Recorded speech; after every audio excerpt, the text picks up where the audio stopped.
দেশের ক্রিকেটের সবাইকে ছাড়িয়ে গেলেন কাটার মাস্টার মুস্তাফিজুর রহমান।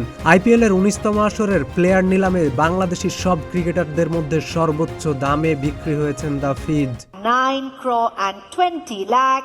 ২ কোটি রুপি ভিত্তিমূল্যের মুস্তাফিজকে ৯ কোটি ২০ লাখ রুপিতে দলে ভিড়িয়েছে কলকাতা নাইট রাইডার্স। বাংলাদেশি মুদ্রা এর পরিমাণ প্রায় ১২ কোটি ৩৭ লাখ টাকা।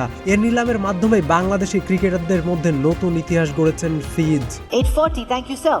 Kolkata has come back with 840. নিলামের শুরুতেই মুস্তাফিজকে নিয়ে আগ্রহ দেখায় দিল্লি ক্যাপিটালস। প্রথম কল আসে দিল্লির পক্ষ থেকেই। এরপর শুরু হয় শাহরুখ খানের কলকাতা এবং চেন্নাই সুপার কিংসের মধ্যে তীব্র লড়াই। শেষ পর্যন্ত লড়াইয়ে জয়ী হয় কলকাতা, আর হাসিটা থাকে মুস্তাফিজের মুখেই। এখন হয়তো দ্য ফিজকে শুধু ফিজ বলা যাবে না, কলকাতার সমর্থকদের কাছে তিনি হয়ে উঠবেন ফিজ দা। হাই কেকেআর ফ্যান্স, আমি মুস্তাফিজুর রহমান। আমি খুবই খুশি, আনন্দিত কেকেআর টিমের পার্ট হতে পেরে। সি ইউ সুন।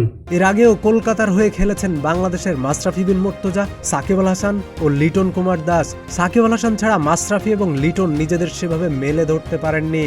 তবে দেশের কোটি ক্রিকেট প্রেমীর প্রত্যাশা, কলকাতার হয়ে নিজের সেরাটা দিয়ে লাখো সমর্থকের হৃদয়ে জায়গা করে নেবেন cutter master the fees, fees the.